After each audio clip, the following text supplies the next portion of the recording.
Hello, everyone. This is Tom Fox. Welcome to another edition of From the Editor's Desk, a podcast where, together with Kyle Brasseur, the editor in chief at Compliance Week, we unpack some of the top stories which have appeared in Compliance Week in April, look at some that may well appear in March, talk compliance, talk sports, and generally try to solve the world's problems. As I said, I'm your co host, Tom Fox. As Tom introduced me, I'm Kyle Brasseur, Editor-in-Chief at Compliance Week. Always a pleasure to check in with Tom each month, talk about some of what we got going on at Compliance Week, some of what's coming down the pipe. And like Tom said, we'll keep it light a little bit too, and we'll talk about what's going on in the sports world. So I guess over the past couple of months, Kyle, I don't want this podcast to turn into either current events or greatest hits, but it seems like it's turned into hot takes, current events, and greatest hits because the hits just keep on coming. And you guys are reporters and you report the news, but man, April just had, I don't want to say week after week, day after day. How do you guys keep up? And is it just blow after blow? And are these guys on their toes and gals on their toes reporting these literally up to at the time of this recording? Yeah, and honestly, Tom, right before we recorded this, the SEC just announced an FCPA enforcement action. So you and I both, after we finish this recording, will have some work to do. No, like you said, it's been fast and furious. I think that's typically the way we see the news cycle work. Things start a little bit slow at the beginning of the year. They really pick up in the spring, slows down again in the summer. And then September is as busy as it gets because that's the end of the government fiscal year. So from an enforcement perspective, these are the busier times of the year. In the last couple of weeks, we've seen two high-profile sanctions case with Microsoft and British American Tobacco. We've seen a high-profile export control violation case with Seagate. Like I said, we got an FCPA case coming out from the SEC just today. It's been a lot. And for us, it's really just a matter of trying to stay agile and on top of it. Our whole approach to how we cover the news is we are trying to just get in and tell our readers, the compliance practitioners, what they need to know about this enforcement action. Why does this matter to you as a compliance practitioner and what you're communicating to your firm? So for us, it's really continuing that approach throughout each of these enforcement actions. They're all very different cases, but there still are a lot that we can glean from a compliance perspective. We keep that approach and we try and stay on top of it as best as we can. That's for sure. So what were some of the stories from April that you wanted to highlight or caught your eye, Kyle? Yeah, we could certainly dive into some of what I just threw out there. Like I said, a lot of higher profile enforcement actions. But one of the softer things that we've been following, and it might come to the point where there's some enforcement actions, is we've been covering pretty closely what's been going on regarding ChatGPT and generative AI generally. Within the last month, we've seen the regulators start to respond to this product that's been out there for the last few months, really has taken the world by storm and has excited many and also created a lot of fear for many. And I think the first salvo that was fired was from the Italian Data Protection Authority to ban ChatGPT in the country over allegations or fears that it could be violating the GDPR, most notably with children's privacy. And now other regulators are following suit, and we're seeing data privacy agencies in countries like Germany, Spain, even outside the EU, you have Canada, that are really starting to scrutinize this platform. And it's not just ChatGPT, it's really generative AI as a whole. As we know, other platforms like this have already sprung up. It didn't take long for that to be the case. It's a really big opportunity area for these tech firms, and it's a really big area of concern for regulators. And that's something we're closely following at this point. We've been following it closely, and the stories are getting a lot of clicks, so we know it's top of mind to compliance professionals. What does this technology present from an opportunity perspective? And how should I be controlling how my employees use it?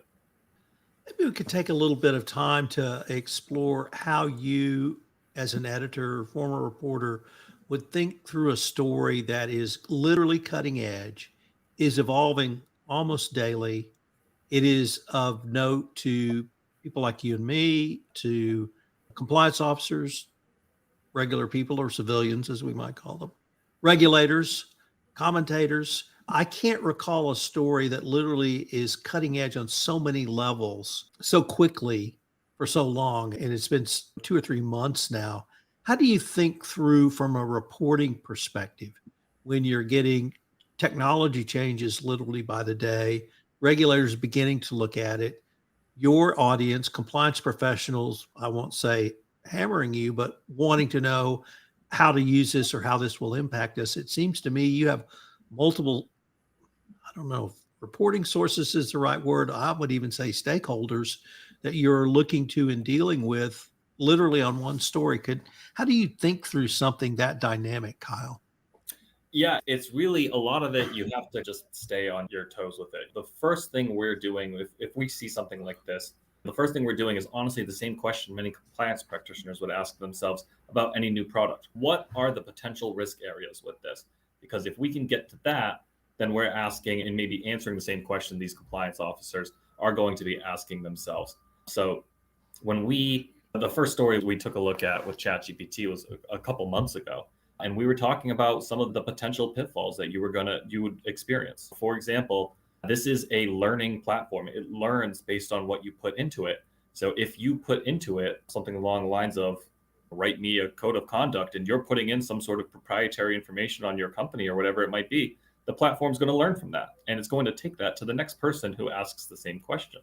So it's really, again, let's sniff out the risk areas here from a compliance perspective and really just acknowledge them and put them into the light and say, here are some things you need to be thinking about as your employees are using it. They might be thinking it's just a fun tool, but we don't, like you said, this is all very cutting edge. We don't really understand the full power of this tool. It is a powerful tool. I think that's a lot of the time what we're trying to do is let's sniff out the risks. And then from there, it's really, once you get a lead down something, you can start to really fall down the rabbit hole. It's okay, so-and-so said this is an aspect of the law of the platform that's not being considered. Let's our next story explore this and let's explore this. And it feeds off that in the reporting process. I think if you ask any journalist or anything like that, the key to the job is always just remaining curious. I'm not the first person to say that, of course. As long as you keep that open mind toward these things, that's the way that you can continue to get at something from a fresh perspective. Do you assign one of your reporters to this story, or does everyone put their own spin or their own take on the news as it develops? Subject, of course, to your editorial oversight. Yeah. So for us, a lot of the time, we like to have a sort of open discussion regarding these things because every reporter has their own viewpoints. They have their own background experiences. They have different things that catch their eye compared to other reporters. But we do also, with our network of freelancers, we have some levels of segmentation to it. We have a freelancer that's dedicated to covering European compliance stories, and he's going to be looking at it from a European perspective, which is really mainly how does this law comply with the GDPR? How does this law comply with the AI Act that's planned to be introduced later this year? It's easy to segment it when you do have people that are assigned to certain beats, but a lot of the time we do also like to just keep the conversation generally free flowing. We have a pretty small editorial team relatively, and so we try to keep a collaborative effort throughout all of this. Sometimes a story idea I come up with may not be written by myself. It might be written by one of my writers or whatever it might be, and vice versa. So it's really just trying to look at things from a multitude of perspectives because that's how you're able to really get at a story from different angles. Maybe we could turn now to what you have upcoming in May or some of the things you hope to look at. If I could ask, what do you see if you turn your head to the left down the road just now, a few days, but next month? Yeah, and actually, in a couple of days from when we're recording this podcast, one of the things that's really on our radar, and I'm sure on the radar of a lot of folks, especially in the financial services industry, is we're going to be seeing the Fed report on its supervision of Silicon Valley Bank coming out. And this was an investigation that was led by the Vice Chair for Supervision, Michael Barr. So he's going to be releasing his findings into what went wrong at Silicon Valley Bank and how regulation might have avoided the situation. And obviously, at this point, it's been a little bit quieter on that front the last couple of weeks, but there still are ramifications being felt. The first quarter reports were out this week for some of these banks, and they felt some blowback for that. It's something that's not going away anytime soon. And so we expect that report to really shine a lot of light into what the regulators are thinking about what's going on and what new regulations might be coming. Is it that some of the stuff that was undertaken during the Trump administration gets rolled back? Is it something completely new? Is it raising some of these thresholds? That's going to be a really big story for us. Our readership is primarily financial services, being one of the most highly regulated industries. But we're also really excited about our national conference and some of the editorial opportunities that come with that event each year. My team and I will be on site writing off these sessions as they happen. And so for us, that's something that props up not only our May website performance, but also June as well, and really the rest of the year. It really gives us some of the greatest insights that we can get into what compliance officers are talking about, what regulators are talking about. We're really honing in on that, taking a look at the agenda and figuring out how do we want to attack this and what are some of these stories that we want to tell coming out of the conference. Let's just turn to the conference itself. We teased it a little bit in our last episode, but now we're literally 2 weeks out from, maybe a little longer, but pretty close to 2 weeks out. What are some of the things that either have caught your attention or you are really excited about? I always just get excited about the opportunities, just see so many people in person again. The networking aspect of our conference is really big for us. And this year in particular, and looking at the agenda, I like how practitioner heavy some of these panels are. I always think that the best opportunity is to just hear from somebody else who's doing the job, what they're doing. And so I think that's something that our conference provides and is a real strength for it. But we do need to leverage the fact that we're in DC, and we talked about this previously. It's always really big for us to have a regulator presence at these events. And this conference, some of the names that we already had locked in, we have a fireside chat with Glenn Leon, who's the head of the fraud section at the DOJ. But we've also recently put together a panel that's going to have representatives from the DOJ, BIS, and OFAC all together talking about geopolitical risks. And for us, I think to be able to put that together and to be able to get all those different agency perspectives and on a topic that's really top of mind to a lot of folks, especially with the Uyghur Forced Labor Prevention Act taking effect last year. Those are always just really exciting for us from a news perspective, from an information perspective, and then also just, I think, for the attendee experience. You were there last year. I was there. The Kenneth Polite keynote really was the thing that was the buzz of the conference. I expect this year will be a lot of the same from what's coming from the regulators. It's been a highly busy year in terms of regulation with a compliance spin. I think a lot of this stuff has very directly been putting pressure on compliance to really step up within the business. So I'm looking forward to hearing from the regulators about the why behind those moves and what else is coming, because this isn't the end of it, of course not. So I've had the privilege to interview several of the speakers and panelists for Compliance Week 2023, and universally, everyone is excited to be there. Interestingly, there's as wide a variety of reasons that people are excited to attend. One of which, of course, is the just being with other compliance professionals. Several people are very interested in some of the specific presentations, and the Glenn Leon has been mentioned several times. I guess I should parenthetically note when a speech happens at a conference and 1 year later people are saying, remember the Polite speech at Compliance Week last year? You're right. You hit a home run with that, because people are still talking about that because of the announcement of the CO certification, and that's their reference point. But the panel on data-driven analytics, which will feature Matt Galvin, has garnered a lot of attention. Human trafficking, of course. The sessions around mentorship, professional growth, soft skills, women in compliance really have interested a lot of people, because they see that as things that maybe don't get as much play or as much press, but are necessary for moving up in the compliance profession. A variety of technical panels, a variety of shorter conversations. Obviously, the regulators, the fireside chat, we mentioned Glenn Leon and Billy Jacobson will be interviewing him. I had the chance to visit with Billy on that panel about his panels. Lots of interest.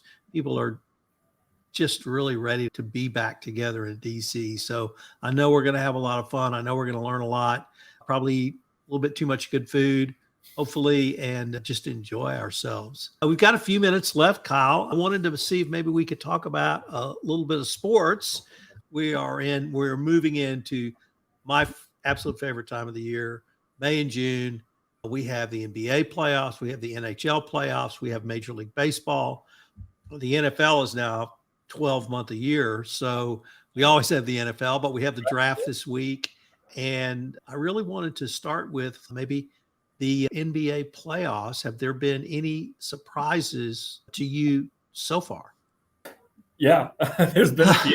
Obviously, the most shocking thing is the best team in the league all season long is, as of this recording, up against the wall. You have a team that's down 3-1 in the series that led the league in the Milwaukee Bucks. And obviously, the injury to Giannis, their star player, is definitely a big factor in that. But of course, this is one of those things that you don't predict going into the playoffs. It's always supposed to be the one seeds are supposed to breeze through the first round, and we've seen it with several of the top seeds. Even the Celtics, again, as of this recording, they're going to a game 6 in their first round series. And other teams, the Grizzlies, are against the wall as well, just like the Bucks. That's always shocking in the first round of the playoffs. Is okay, these teams that were dominating all season long are all of a sudden facing adversity, and how do they respond to it? Some teams can, some teams can't. These series are 7 games, but they're short. And so sometimes it's hard to really snap back in. From the early going, I think it's really been exciting so far. I don't think any of these series have been an absolute, none of the series were really, I think the only one that was a sweep may have been Philadelphia and Brooklyn, but they've all been competitive and they've all been really good basketball. And I think that's the ideal product that the NBA is looking for, especially with the changes to the playoff format that were made pretty recently. Some of these lower seeds are really coming in with momentum because they're winning these play-in games. And that really shakes things up a little bit. And that's what the NBA was probably looking for with that change. Absolutely agree. In the East, and the part that I've enjoyed is teams like New York are saying, why not us? Yeah, of course. And to say, I think 3 months ago, if anyone had said the New York Knicks could be looking at a semifinal or even an Eastern Conference final, wouldn't have gotten much traction. I would not have believed you. I've been really intrigued in the West around the Warriors, because after the first 2 games, I didn't really have much faith in them, particularly after Draymond was suspended for game 3. Warriors won. They won one of the craziest games I've ever seen at the end to tie. So now we have that. At one point, I thought the Clippers might be competitive without Kawhi Leonard and Paul George. It looks like the Suns may be able to take them out, but Denver's still lurking. And so a lot going on in the West. Jimmy Butler, I just don't think you could say enough about him. You don't hear from him for 9 months, and then he does what he did. 56 points. At times he is, I think, one of the top 5 best players in the league. Other times, I don't know where he is. But boy, when he's on, he is on. And I think the route's open for the Celtics. I know you probably want to hear that and curse them, but I think they have a legitimate shot, certainly conference finals, and perhaps back to the finals from the West. Maybe the Suns, it may be Denver's year. I don't know. But you're right. It's a ton of fun. And I love listening to the commentators prognosticate. And boy, every day we get a new set of prognostications. Of course. I've said it previously, Tom. I love clarity. I like when new teams are in the mix. I don't like it when it's predictable. So this has been a dream for me. I went to the opening day at the Houston Astros, where they unveiled the 2022 pennant. Unlike the last time they did this, they did not have a failure, and they were able to pull the sign down, or the cover on it. But the thing that struck me the most about the game was the pitch clock. I don't know if you've been to a game yet, but the difference is palpable. The first inning, I just could not believe how quickly it went. And both pitcher and batter were adjusting to it. So the typical game for the Astros last year was 3:15, 3:30. It was 2 hours and 45 minutes. And so my wife and I have spent a lot more time watching baseball on television because of the pitch clock.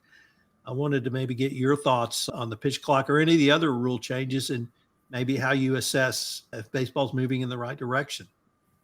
Yeah, I always find myself a little torn on this topic. So for me, I served as a beat writer on the baseball beat for several years. Growing up, I loved the sport of baseball. I would have said you don't have to change anything about it. I always just thought there was, as cliche and corny as it sounds, a level of romanticism to the sport, and really just this feeling of, I don't know, just summertime fun to it. So I was a little bit hesitant going into some of these changes. I think I also am some of what the issue for MLB is. I always tell people I love baseball. It's a great sport to have on in the background, but you don't want to be that. You don't want to be that if you're Major League Baseball. You don't want to be the background sport. You want to be the one that people are tuned into. And how you get that is to be more short, concise, and more approachable. And so that's the changes they've made have been that. Is it good for the sport overall moving forward, especially as it tries to resonate with the younger generation? I believe so, yeah.